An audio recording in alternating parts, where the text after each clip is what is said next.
Welcome to 99th Monkey Liberty News for Wednesday, April 16th, 2014.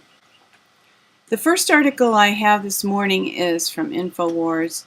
Ukraine troops sent to fight anti-government activists switch sides and join pro-Russians.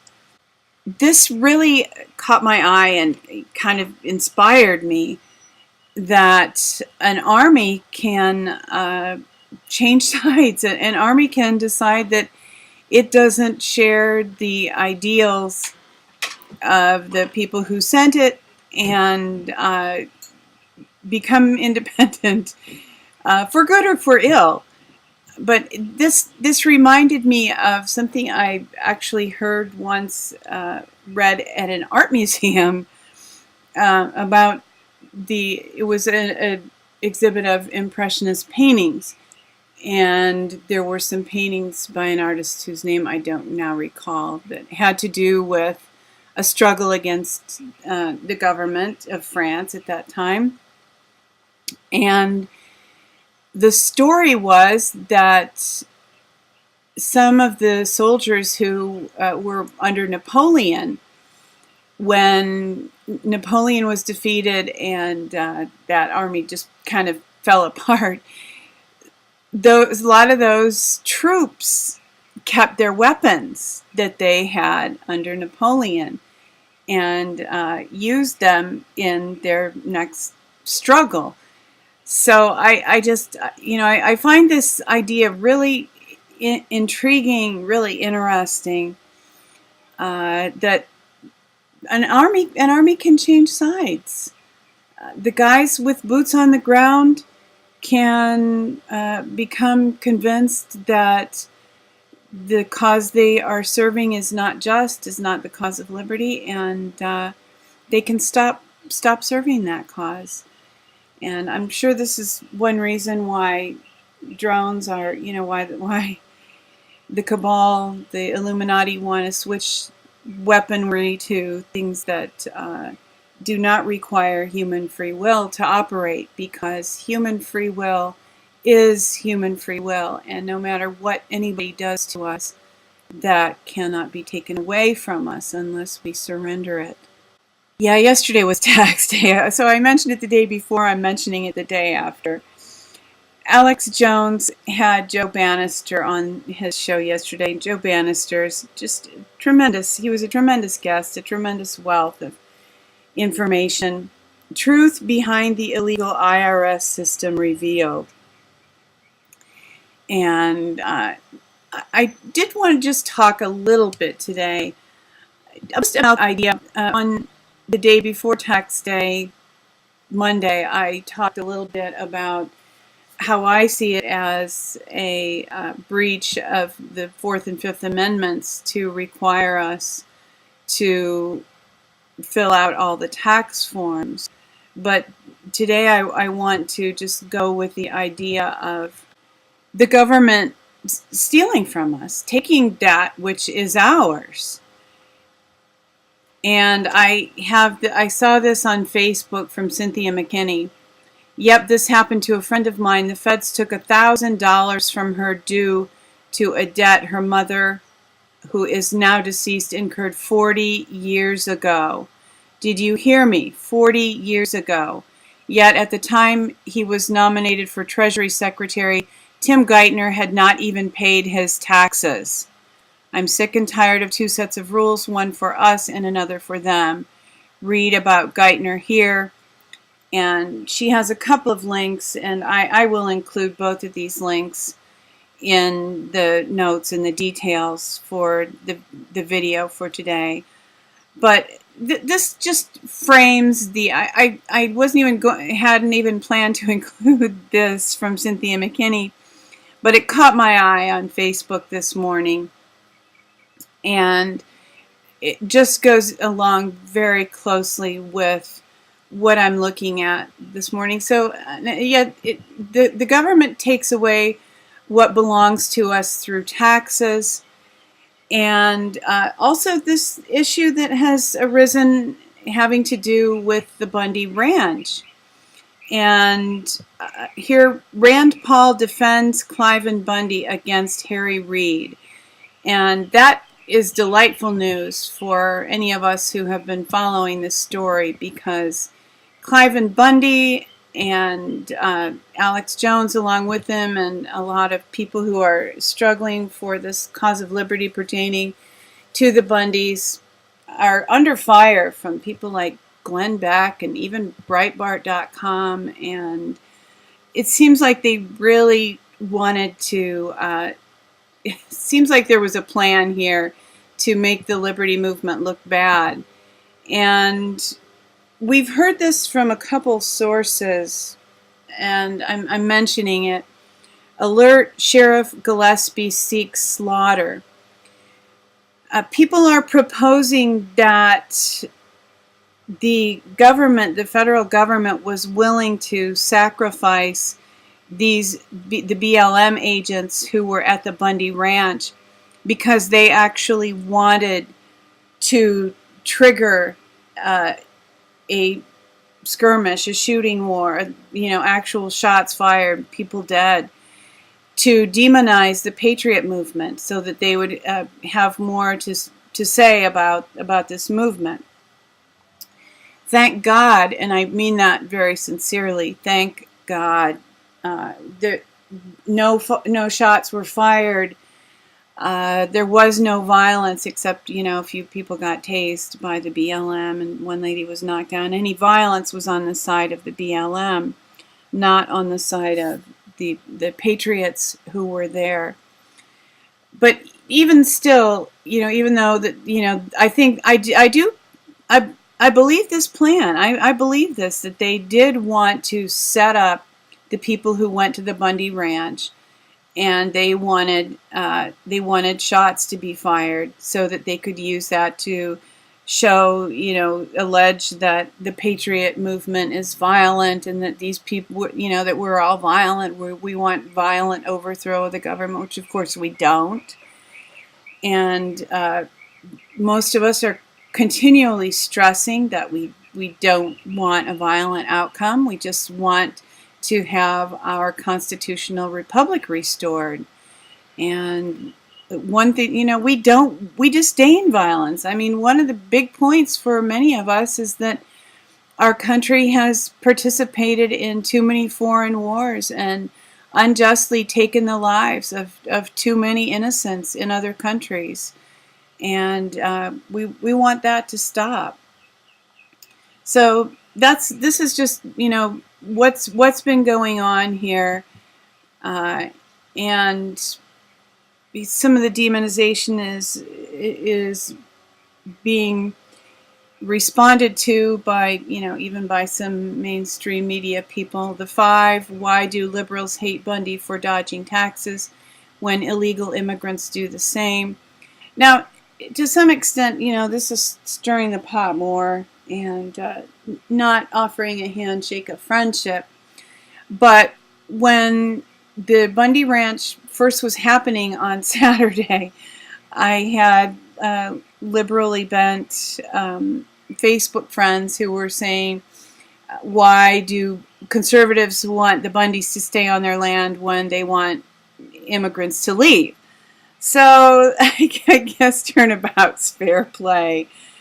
But I actually do want to get into a little more deeply into the idea of just this idea that the government is taking things away from us, taking away land, taking away money through taxes.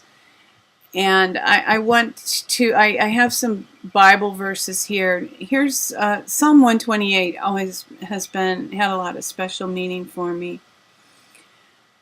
But I'm focusing just on this one verse, verse 2. And I used King James because this is more clear to me in this translation. What this point. For thou shalt eat the labor of thine hands. Happy shalt thou be, and it shall be well with thee. This is a big issue for me at this time, the thoughts that I've been processing, especially pertaining to the IRS. You shall eat the labor of your hands. That means the work that you do, you should benefit directly from the work that you do. And, living on the land and growing food, that is more direct. It's easier to understand because, you grow something, you have a fruit tree, whatever. You eat the fruit of that tree, But and anything that you did to grow that tree, to nurture that tree, you are benefiting from that labor. And it becomes muddied when we go and labor and get money and then use that money to get fruit, so to speak, that we eat. But it really is this simple. We should be able to, even if it goes through some measure, some unit of exchange, this is God's will for us, that we should eat the fruit of our hands when we're under the blessing of God. And, more and more, the only way to do this is really to cut the government out and to have our own garden, to grow our own food. And then if we do work beyond that, I still don't believe that we should have to have our labors taxed. And if you listen to the InfoWars video about taxes from yesterday, you that will even make more sense to you, because I'm not communicating it all that well. But I really just want to focus even on this idea of inheritance and having to do with the Bundy land. And this is from Proverbs: drink water from your own cistern and fresh water from your own well. Should your springs be dispersed abroad, streams of water in the streets, let them be yours alone and not for strangers with you. This passage happens to be about a marriage relationship, and this has to do with DNA. Actually, this is keep your DNA in your family, but it's also very much about inheritance and who benefits from your life force, who benefits from what you bring forth, who benefits from who you are. You want to leave the legacy, the inheritance for your children, your progeny, those who come after you. And I did a search for inheritance at Bible Gateway, just to kind of emphasize how many references there are. And I haven't counted how many times the word occurs in the Bible, but it's a recurring theme. And even the idea of adultery, one of the 10 commandments, thou shalt not commit adultery, in the context of their culture, to a certain extent, that actually was a property law, not so much because the women were property, but because if you had someone else's seed mixed in with yours, I mean, there would be confusion about who was to inherit. And the idea of having land attached to a family and the importance of inheritance was so strong that was a very significant aspect. If your wife bore someone else's child, that child could potentially inherit land that was meant to go to your family. If you impregnated someone else's wife, your child could potentially inherit land that was meant for someone else's family.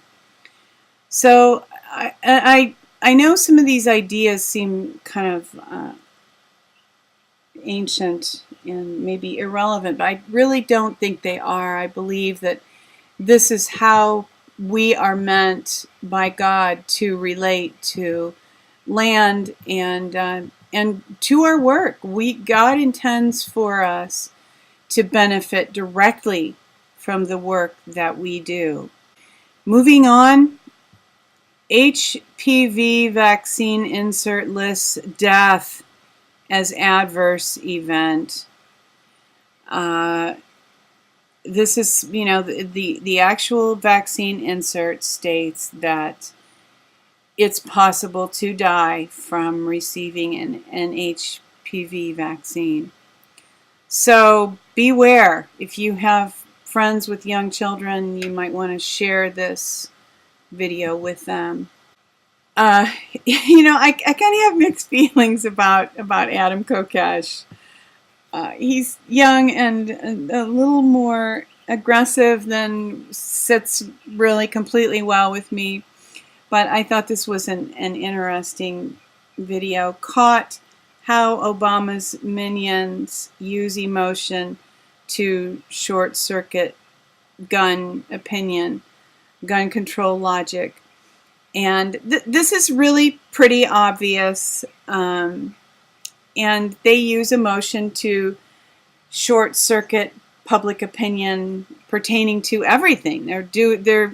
They're using emotion now against patriots. Even Glenn Beck, accusing Alex Jones of trying to stir up civil war. When I listen to Alex every day, and he is constantly trying to keep a lid on violence. And if a caller calls and suggests violence, Alex typically cuts him off, hangs up, and explains to everybody why that is not a good idea. So this is a time when it's really crucial to use our minds, because people are messing with our emotions. And it's difficult to change your feelings, if not impossible, but your thoughts impact upon your feelings, and you can direct your thoughts. From IntelliHub, and this is good news, I think. Up to 1 million New Yorkers seize the opportunity not to register their firearms ahead of the SAFE Act deadline. So this is just resistance. No, we're not going to register. And Alex Jones mentioned yesterday that they know people, insiders at the IRS, and that as of yesterday, the amount of returns they were receiving was about half of what it would be in a typical year. So that's another form of kind of passive resistance. People just aren't filling out these forms. And Fritz Springmeier has been on a hiatus, went on a 10-day trip, and is back writing blogs, and shared a little about his trip, a wonderful 10-day trip by Fritz Springmeier. And here Fritz kind of has a preview of some things that he's thinking about and planning to write about. But he also mentioned just a few things. One thing that I even mentioned this morning: the IRS has been going after people for unpaid taxes of their dead grandparents. That is just insanity. That's complete insanity. And I found this paragraph particularly interesting. Also, while I was gone, the head of the Illuminati, Mr. Van Dyne, has been attempting to reorient the way things are being done. In line with this objective, 70 important industry and economic leaders were assembled for an Illuminati-led roundtable discussion session in Vienna on April 8th. He stressed to participants that the U.S. needs to act fiscally responsible and cut back on its lavish welfare politics if it wants to survive the coming crash. There will be a reduction in U.S. participation at the 2014 Bilderberger meeting. Several American company leaders are invited, mostly ones from the social media and healthcare areas. Also, in terms of this upcoming Bilderberg conference, the decision has been made to not invite any members from India or China. Here's one thing that is obvious to all of us, I'm sure. Several American company leaders are invited, mostly ones from the social media and healthcare areas. So that is a big caution flag going up. I mean, as if we didn't have one already for social media and healthcare. These are areas where where the Illuminati feel that they can really maintain a grip on Americans. So, if you can get out of the healthcare system, if you're fairly healthy, maybe you can find an acupuncturist, Chinese medicine guy, energetic medicine guy, chiropractor, naturopath. The more you can be not right in the middle of mainstream medicine at this point, I think probably the better off you will be. And as to social media, if we want to keep taking advantage of that arena to put our message out there, I think we're going to have to become ever more wary, ever more wise as serpents and innocent as doves. From John Rappaport, and it happens to be his birthday today. So happy birthday to John Rappaport. If you're friends with him on Facebook, you can wish him a happy birthday. The creative center of the world. And this is a bit of encouragement, and I'm using it to end the video today. I will read this paragraph, which I found particularly encouraging. Magic is not about arcane crests and codes and symbols. All those symbols and seals are just a way of invoking mystery and a front of supposed privilege. And we have access to Creator. We have access to limitless flow of creativity. And the more we tap into that, the more we bring that out, the faster we will see tyranny permanently broken. And John Rappaport also wrote here, is it possible that an outpouring of art, creation, invention coming from millions and millions of people would bring about a sea change in the conducting of human affairs? Would such a tide affect the obsession to wage war? And of course the implied answer is yes. So thank you for reminding us of that, John Rappaport, and happy birthday. Thank you for tuning in for today's 99th Monkey Liberty News. Weeping may endure for a night, but joy comes in the morning. Hoping that you will love one another, take care, and enforce the Bill of Rights.